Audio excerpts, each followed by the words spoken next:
तो नमस्कार दोस्तों, कैसे हैं आप सभी। आशा करता हूं आप सब बेहद ही अच्छे होंगे। तो जैसा कि आप अपनी स्क्रीन पर देख ही चुके हैं कि यहाँ पर हम बात करने वाले हैं मध्य प्रदेश के प्राचीन इतिहास के टॉप एमसीक्यूज के बारे में। तो बिना किसी देरी के 30 क्वेश्चंस जो है 31 क्वेश्चंस मैंने आपको इससे पहले वाली वीडियो में करा दिए हैं। बहुत बहुत बहुत ज्यादा इंपॉर्टेंट है। अगर वो वीडियो नहीं देखी है तो प्लीज पहले जाके उस लेक्चर को आप कंप्लीट देख लें, फिर आप यहाँ पर आए। ठीक है। सेकेंडरी हम यहाँ बात करने वाले हैं और ज्यादा इंपॉर्टेंट जो क्वेश्चंस हैं और ज्यादा महत्वपूर्ण जो क्वेश्चंस हैं अच्छे से बात करेंगे। आप बिल्कुल लेक्चर को इत्मीनान से, आराम से और बहुत शांति से सुने। मैं अगर आपको सही से विजिबल नहीं हो रही हो स्क्रीन तो मैं आपको बोल के भी बताऊंगा। तो पहला प्रश्न है बिना किसी देरी के कि अशोक का संघवेद रोकने का अभिलेख कहां से प्राप्त हुआ है। पनगुड़िया, सांची, तुमेन, सारोमारो। तो देखो, पानगुड़िया अभिलेख मैंने कल ही बताया था कहां पर है, सीहोर में स्थित है। पानगुड़िया अभिलेख कहां पर है, सीहोर में स्थित है। तो ये प्रश्न आपने पढ़ लिया कि अशोक का संघवेद रोकने का अभिलेख कहां से प्राप्त हुआ है। तो पानगुड़िया अभिलेख तो कहां पर है भाई, सीहोर में स्थित है। तो यहां ये तो मैंने आपको बता दिया था। आंसर इसका सांची है। आंसर क्या है, सांची है। लेकिन मैं आपको ये बताना चाह रहा हूं, देखो सारो मारो कहां बिलोंग करता है, सारो मारो अभिलेख बिलोंग करता है सतना एरिया से। ठीक है। तो मैंने अभी अभिलेख अशोकनगर वाले क्षेत्र से बिलोंग करता है, ये मैंने आपको बता दिया था। और सांची का तो आपको पता ही है कहां से बिलोंग करता है। तो इसमें कुछ अलग बताने की जरूरत है नहीं है। अगला प्रश्न है आप सभी के सामने कि किस सुंग वंशी शासक ने अपनी राजधानी पाटलिपुत्र से विदिशा स्थानांतरित की। यानी कि कोई सुंग वंश का शासक था। तो सबसे पहले तो देख लो कि पुष्यमित सुंग, जिसने सुंग वंश का शासक है। अग्निमित्र, भागभद्र और वसुमित्र ये शासक हैं। और सुंग वंश के शासक वो कौन से हैं जिन्होंने अपनी राजधानी पाटलिपुत्र से कहा, विदिशा। भाई पाटलिपुत्र मगध की राजधानी थी। सोचो तुम, इतनी बड़ी कैपिटल छोड़ के हमारे विदिशा वाले एरिया में आए कैपिटल बनाने। तो बड़ा प्रश्न है ना यार। क्वेश्चन बड़ा है, अच्छा प्रश्न है, तो आने की संभावना तो डेफिनेटली है। और ये प्रश्न क्या होता है यार, हर कोई नहीं कर पाता इन क्वेश्चन को, जो है हर कोई नहीं कर पाता। समझ रहे हो मेरी बात। तो हमारा इसका जो आंसर हो जाएगा वो हो जाएगा हमारा, कहाँ है अग्निमित्र, कहाँ है, ये रहे अग्निमित्र। क्या नाम है, अग्निमित्र वे शासक हैं जो जिन्होंने अपनी राजधानी पाटलिपुत्र से विदिशा मतलब स्थानांतरित किया। ट्रांसफर, ये कुछ भी समझ लो यार, शुद्ध भाषा समझा करो। आपको प्रश्न याद होना चाहिए और आपको उसका फैक्ट लर्न होना चाहिए। तो इसमें देखो, अच्छा छोटी सी चीज और बता दूं। देखो ये जो थे ना अग्निमित्र, अग्निमित्र जो है ये थे, देखो यहाँ लिख देता हूँ, सुंग वंश के सेकंड नंबर के शासक थे। ठीक है। और आपको एक और चीज पता होगी कि जो मालविक अग्निमित्रम जो ग्रंथ लिखा हुआ है कालिदास जी ने, किसने लिखा हुआ है, बता देता हूँ। ये कालिदास जी का एक ग्रंथ है, आपको पता है, मालविक अग्निमित्रम। कौन सा, मालवी काग्नि। देखो हिंदी विंदी आप सब समझ लेना। अगर समझ में आ रही है तो अच्छी बात है, नहीं समझ में आ रही है तो और ज्यादा अच्छी बात है। आपको बोलना मेरा समझ में आ रहा होगा, मेरी जो वॉइस है वो आपको अच्छे से क्लियर सुनाई दे रही होगी। तो मैं वहीं लिख रहा हूँ कि कालिदास द्वारा रचित जो ग्रंथ है मालविक अग्निमित्रम, वो इन्हीं के ऊपर लिखा गया है। शुंग वंश के शासक है अग्निमित्र, इन्हीं के ऊपर ये ग्रंथ लिखा हुआ है। ठीक है। अगले प्रश्न पर हम आ जाते हैं और अगला प्रश्न है हमारा कि हेलियोडोरस किसका राजदूत था। बहुत बहुत ज्यादा इंपॉर्टेंट क्वेश्चन है कि हेलियोडोरस जो है किसका राजदूत, किसका बन के, मतलब किसका राज, एंटियोआल्किडस। भैया ये एंटियोआल्किडस क्यों लिखा है, अच्छा एंटियो नहीं है, वही तो बोला एंटियाल्किडस। ठीक है। किसका राजदूत था, एंटियो। डेमेट्रियस का नहीं था, बिल्कुल नहीं था, बिल्कुल भी मत कराना। मुझे पता है तुम डेमेट्रियस का कराओगे, लेकिन इसका जो एक्चुअल नाम है वो एंटियोआल्किडस यहाँ लिखा हुआ है। मेरे को इसीलिए थोड़ा सा प्रोनाउंसिएशन में दिक्कत हो रही थी। इसका नाम है हेलियोडोरस।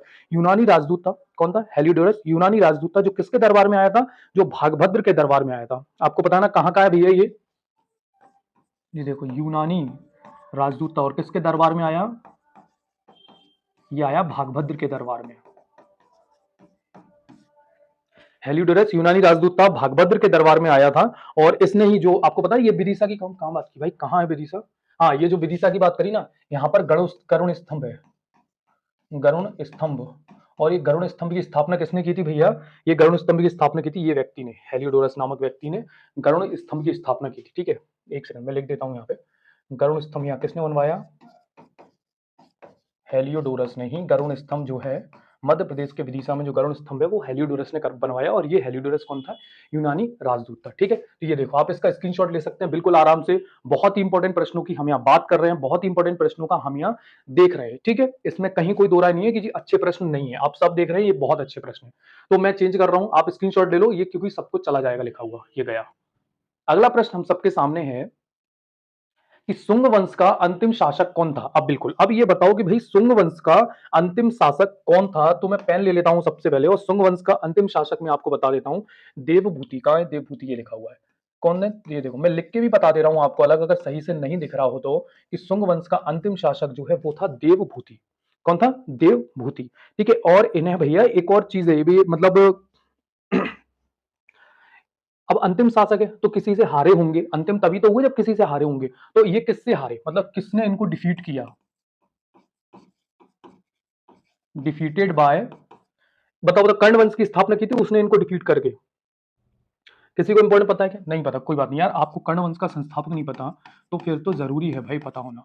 वासुदेव नामक व्यक्ति थे जिन्होंने इनको स्थापित किया और कर्ण वंश की स्थापना की। समझ गए इस चीज को? कौन थे? वासुदेव नामक एक व्यक्ति थे जिन्होंने देवभूति को पराजित किया, जो शुंग वंश के शासक थे देवभूति, उनको पराजित किया, डिफीटेड बाय वासुदेव एंड जो वंश है कर्ण वंश जो है उसकी इन्होंने उसको स्टेबल किया, उसको एस्टेब्लिश किया। ठीक है, गॉट इट। अगला प्रश्न हम सभी के सामने है कि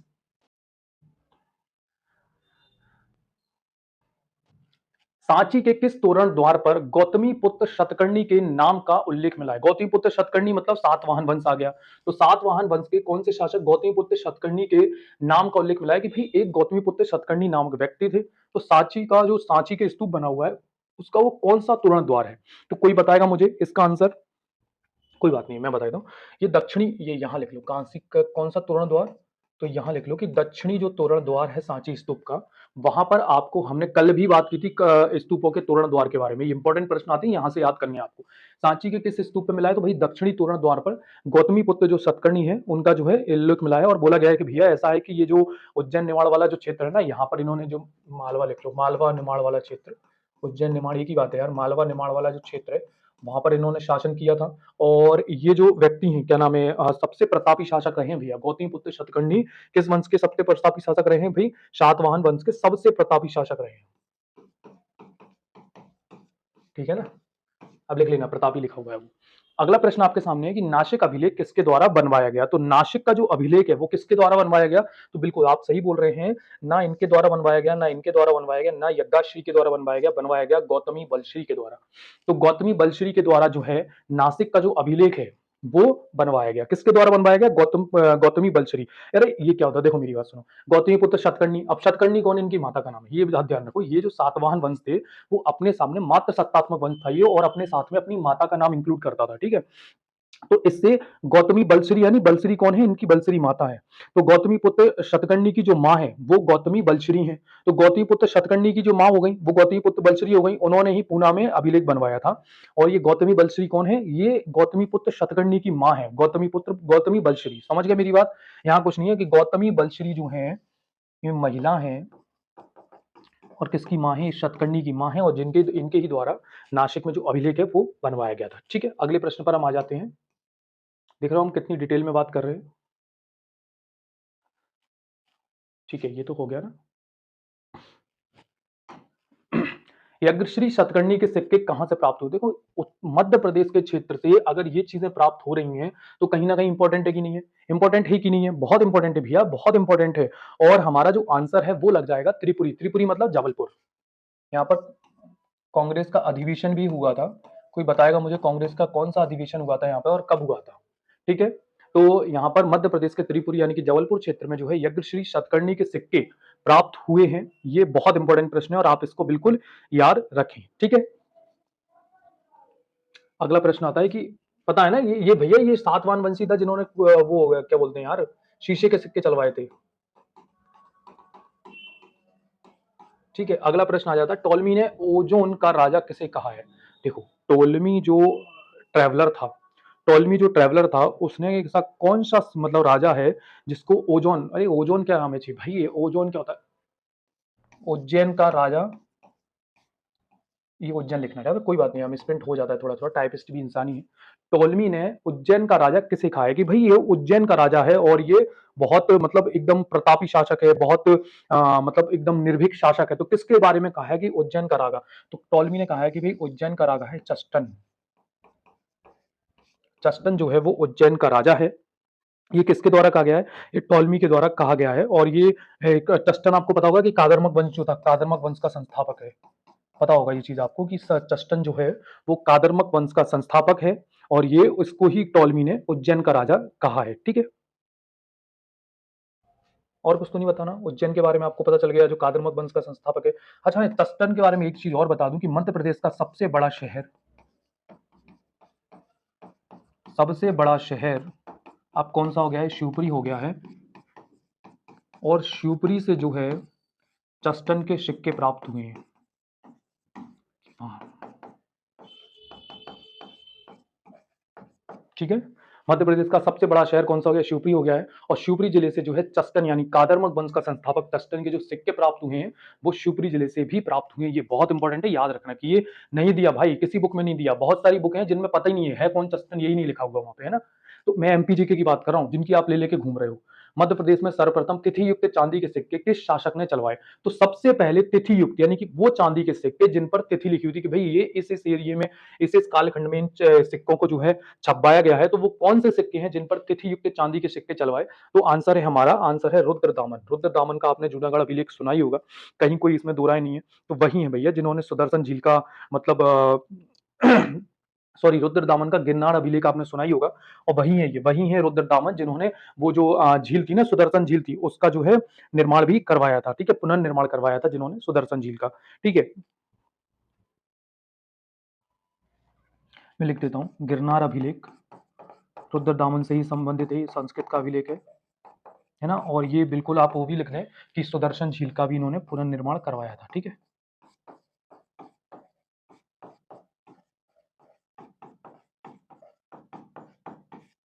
सुदर्शन झील का भी पुनर्निर्माण इन्होंने करवाया था। अगला प्रश्न, ठीक है, अगला हम अगली स्लाइड में देखते हैं। ये नोट डाउन कर लिया ना? ये देखो स्क्रीनशॉट ले लो एक बारी।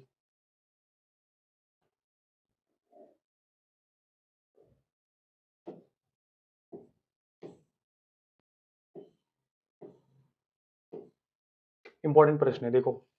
भारत ने शक संवत को कब आधिकारिक कैलेंडर के रूप में मान्यता दी? भारत देश ने यानी कि भारत ने जो शक संवत है उसके हिसाब से अभी कैलेंडर हमारा चलता है। और उसको कब आधिकारिक रूप से मान्यता दी कि भाई ये आधिकारिक कैलेंडर है? तो बिल्कुल आंसर इस 22 मार्च 1997 को जो है भारत ने ये बोला कि मान्यता दी। ठीक है, ये लिखा हुआ है मान्यता दी। भारत ने शक संवत को 22 मार्च 1957 को ये बोला। ठीक है, कि ये हमारा आधिकारिक कैलेंडर है। और एक मतलब किसके द्वारा बनाया, शक संवत किसके द्वारा बनवाया गया था? तो शक संवत की शुरुआत की थी, बहुत ही शानदार और बहुत ही अच्छा व्यक्ति था, कनिष्क। कनिष्क के समय में कौन सी बौद्ध संगीति हुई थी? मुझे कोई कमेंट बॉक्स में लिख के ये बताएं। ठीक है, कनिष्क के द्वारा शुरू किया गया। और कब चालू किया गया? 78 में, 78 ईस्वी में। ठीक है, 78 ईस्वी में जो है इसको शामिल किया गया, 78 में। अगला प्रश्न है कि कनिष्क, ठीक है, अगला प्रश्न ऊपर ले लेते हैं, थोड़ा स्लाइड ये नोट डाउन कर लिया ना आपने?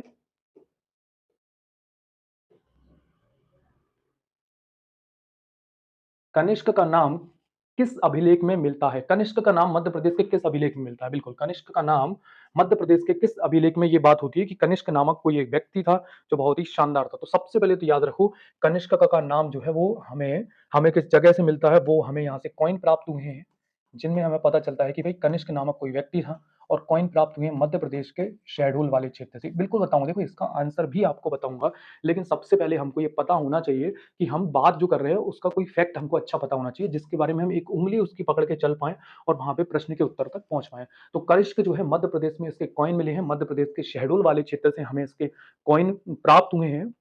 और जो कनिष्क है वो मध्य प्रदेश के सांची अभिलेख में इसका वर्णन मिलता है। कौन सा अभिलेख? मध्य प्रदेश का सांची अभिलेख में, जिसमें इसका वर्णन मिलता है कि कनिष्क नामक कोई एक व्यक्ति था।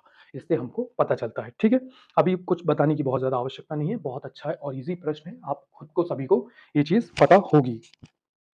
कुषाण वंश का अंतिम शासक कुषाण वंश का अंतिम शासक कौन था? तो बिल्कुल कुषाण वंश का अंतिम शासक कौन था इसके बारे में हमें यहाँ पे चर्चा करनी है। तो आप सभी को पता है कि जो कुषाण वंश का जो अंतिम शासक था वो था हमारा वासुदेव। कहाँ लिखा हुआ है भाई? ये वासुदेव जो है कुषाण वंश का अंतिम शासक था। ठीक है, अगला प्रश्न, कुछ बताना है क्या इसमें? क्या बताना है बताओ, क्या बता दें यार? कुछ याद आ रहा है क्या? कुषाण वंश का अंतिम शासक जो है वासुदेव था। हाँ, वासुदेव के कॉइन देख लो, वासुदेव के जो कॉइन है यानी कि जो सिक्के प्राप्त हुए हैं वासुदेव के, वो हमें प्राप्त हुए हैं जबलपुर क्षेत्र से। कहाँ से प्राप्त हुए? वासुदेव के जो कॉइन है, जो सिक्के हैं, वो हमें जबलपुर क्षेत्र से प्राप्त हुए हैं। ठीक है, नागवंश के संस्थापक कौन थे? तो बिल्कुल नागवंश के संस्थापक कौन थे, हमें इनके बारे में जानकारी लेनी है। तो नागवंश के जो संस्थापक हैं वो हैं वृषनाग। कौन है? वृषनाग जो है नागवंश के संस्थापक हैं। ठीक है, अगला, इनके बारे में भी कुछ बता दें आपको वैसे तो। यार याद थोड़ा सा रिकॉल करने दो यार, वृषनाग के बारे में पढ़ा तो है मैंने कहीं। देखो एक चीज तो इंपॉर्टेंट ये याद रखो कि नागवंश के जो जितने भी शासक हुए, ये मतलब इनको भारशिव कहा जाता था, क्योंकि ये जो ना अपने अपने जो सोल्जर है उस पे शिवलिंग लेके चलते थे, है ना, मतलब इनको क्या कहा जाता था, भार शिव के नाम से भी कहा जाता था, क्योंकि अपनी सोल्जर पर जो है शिवलिंग के मतलब लेके चलते थे, तो शिवलिंग अपने सोल्जर पर रख के चलते थे, ठीक है। और इनका जो शासन मिलता है, इनका जो शासन हमको देखने को मिलता है, वो ग्वालियर वाले क्षेत्र में मिलने मिलता है हमको। किस वाले क्षेत्र में मिलता है? ग्वालियर, कहीं कहीं थोड़ा बहुत विदिशा वाले क्षेत्र में भी हमको इनका शासन जो है देखने को मिलता है, नागवंश का, ठीक है। ये चीज हो गई। अब अगली स्लाइड पे आ जाते हैं, और ये चीज आप एक स्क्रीनशॉट ले लीजिए।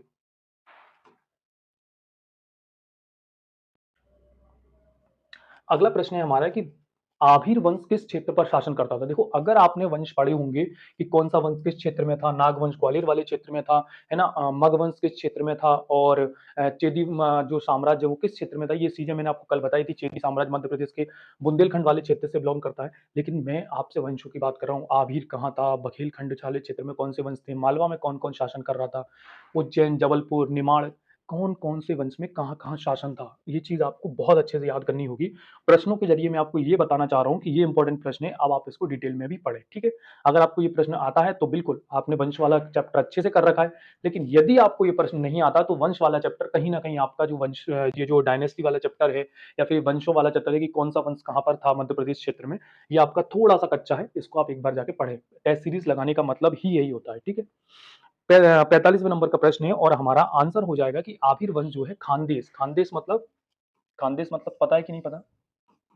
निमाड़ बुरहानपुर वाला क्षेत्र, बुरहानपुर वाला ये मान लो, है ना, बुरहानपुर वाला क्षेत्र जो है इससे संबंधित है। जो आभीर वंश है, जो मतलब इसका जो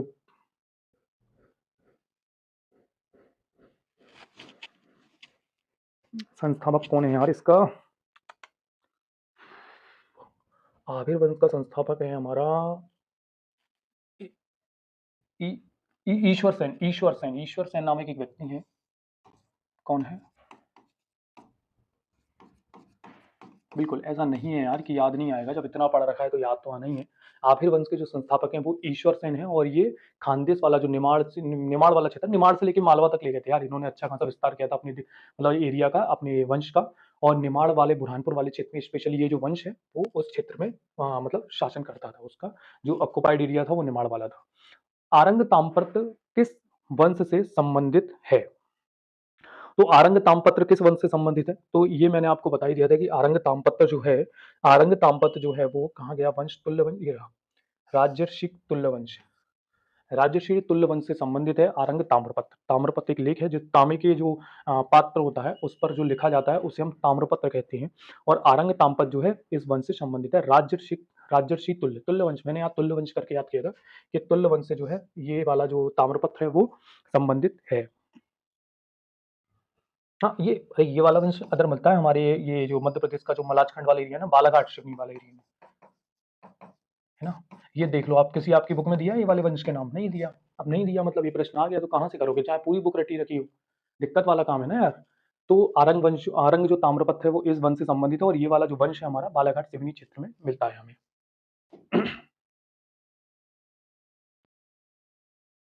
अगला प्रश्न है कि बौद्धि वंश का संस्थापक किसे माना जाता है? तो बौद्धि वंश का संस्थापक माना जाता है श्री बौद्धि को। किसे माना जाता है? बौद्धि वंश का संस्थापक श्री बौद्धि को माना जाता है। और इस वंश की जो खास बात थी वो ये थी कि ये जो बौद्धि वंश था वो मध्य प्रदेश के जबलपुर वाले क्षेत्र में था। कौन से वाले क्षेत्र में था? मध्य प्रदेश के जबलपुर क्षेत्र में इसका शासन था, यानी कि वो वाला एरिया इसने ऑक्युपाइड कर रखा था। अगला प्रश्न है हमारे सामने कि वायु पुराण में किसे विदिशा का शासक बताया गया है? वेरी वेरी वेरी वेरी, क्या बोलूं यार, कितनी वेरी लगाऊं, बहुत ज्यादा इंपॉर्टेंट प्रश्न है। और बिल्कुल यार इस प्रश्न को ना रट लो, दिमाग में बिठा लो।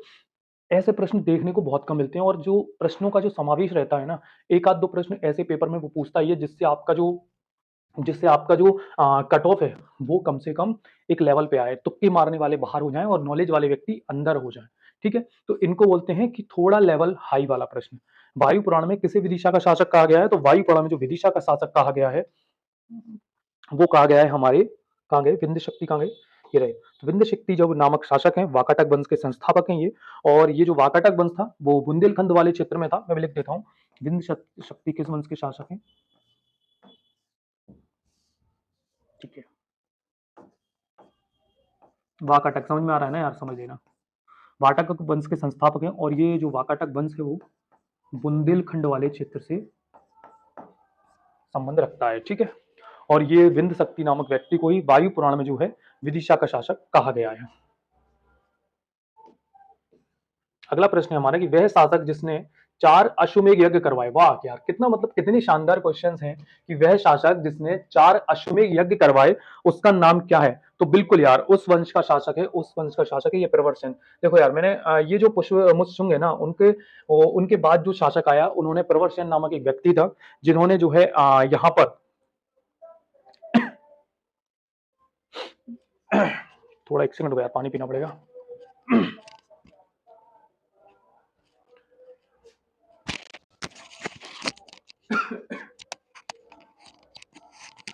तो बिल्कुल प्रवरसेन नामक जो शासक थे उन्होंने जो है 4 अश्वमेध यज्ञ करवाए। कितने अश्वमेध यज्ञ करवाए? 4 अश्वमेध यज्ञ करवाए। और इनका जो राज्य था वो बुंदेलखंड वाले एरिया था, मध्य प्रदेश के बुंदेलखंड क्षेत्र में इनका शासक था। इसमें बुंदेलखंड से बिल्कुल एकदम दक्षिण तक शासन था इनका, मध्य प्रदेश बुंदेलखंड। ये नीचे का पूरा इन्होंने प्रवरसेन ने नीचे के भी सब एकदम ये जो क्या बोलते हैं अपना, ये क्या नाम है यार, हैदराबाद वाली एरिया है ना, इधर तक चले गए थे भाई, बहुत नीचे तक चले गए थे। बहुत खतरनाक लेवल के आदमी थे मतलब शासक थे, ठीक है। तो इन्होंने 4 अश्वमेध यज्ञ करवाए। सोचो, जब 4 अश्वमेध यज्ञ जो व्यक्ति करवा रहा है वो ऐसा मतलब नॉर्मल कैसे हो सकता है। प्रभावती गुप्त ने किसकी संरक्षिका बनकर 15 वर्ष तक शासन किया? भाई, किसकी संरक्षिका बनकर प्रभावती गुप्त ने 15 वर्ष तक शासन किया? तो प्रभावती गुप्त ने जो है संरक्षिका बनी है दिवाकर सेन की। किसकी संरक्षिका बनी है? दिवाकर सेन की संरक्षिका बनी है प्रभावती सेन। और इन्होंने जो है 15 वर्ष तक शासन किया क्योंकि इनका जो पुत्र था दिवाकर सेन वो अल्प था, मतलब अल्प एज में था। और ये कौन थी? ये जो प्रभावती गुप्त थी ना, वो गुप्त वंश के शासक थे। चंद्रगुप्त सेकंड है ना, गुप्त वंश के कौन शासक थे? बिल्कुल, मैं याद जहां तक कर पा रहा हूँ, आंसर मेरा मैं सोच पा रहा हूँ सही है, कंफर्म सही है वैसे तो। चंद्रगुप्त सेकंड जो थे, चंद्रगुप्त सेकंड जो थे उनकी ये पुत्री थी। किसकी पुत्री थी? पुत्री थी चंद्रगुप्त सेकंड की। और इनका जो विवाह हुआ था, इनका जो मतलब क्या बोलते हैं यार उसको, इनकी जो शादी हुई थी वो हुई थी, वाकाटक वंश के शासक थे रुद्रसेन सेकंड। इनका जो विवाह हुआ था वाकाटक नरेश रुद्रसेन सेकंड से, ठीक है। तो ये किसकी थी? चंद्रगुप्त द्वितीय की पुत्री थी। और इनका जो विवाह हुआ था वो वाकाटक नरेश रुद्रसेन सेकंड से हुआ था। और ये किसकी संरक्षिका बनकर शासन करती हैं? ये दिवाकर सेन की संरक्षिका बनकर 15 वर्ष तक शासन करती है। देखो कितने सारे फैक्ट बता दिए, कितनी सारी चीजें आपके सामने आ गई हैं ये, ठीक है। वाकाटक वंश से संबंधित कुल कितने ताम्रपत्र मध्य प्रदेश से प्राप्त हुए हैं? ठीक है। देखो यार, अब ये हमारे कितने क्वेश्चन हो गए? 32 से हमने स्टार्ट किया, 30 मतलब 1 से स्टार्ट किया। और यहां तक मैं 51वां प्रश्न आपको ये और करा देता हूं। ये हमारे 20 प्रश्नों का ये समावेश, ये जो लाइन है, ये जो मतलब सेशन है वो कंप्लीट हो जाएगा। लगभग कितनी मिनट की वीडियो होगी यार? 20-22 मिनट की वीडियो बनी होगी। छोटी वीडियोस बना रहा हूँ, 20-25 क्वेश्चन कवर करवा रहा हूँ, फैक्टों में कवर करवा रहा हूँ, तो और ज्यादा फैक्ट कवर हो रहे हैं।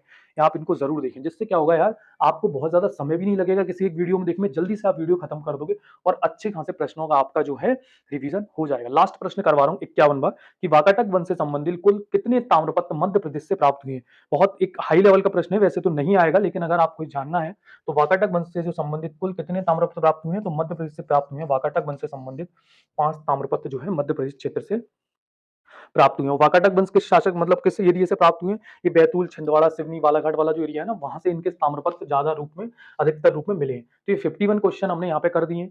और इन 51 क्वेश्चन की जो सीरीज है इसको आप रिवाइज करें, इसको आप जरूर देखें। और आप देखेंगे तो आपको पता चलेगा कि भाई अच्छे प्रश्न और कितने अच्छे प्रश्नों का यहाँ पर समावेश किया गया था। तो थैंक यू दोस्तों, जय हिंद, जय भारत। अगर सीरीज अच्छी लगी हो तो प्लीज यार लाइक करो, सब्सक्राइब करो और लोगों को भी शेयर करो।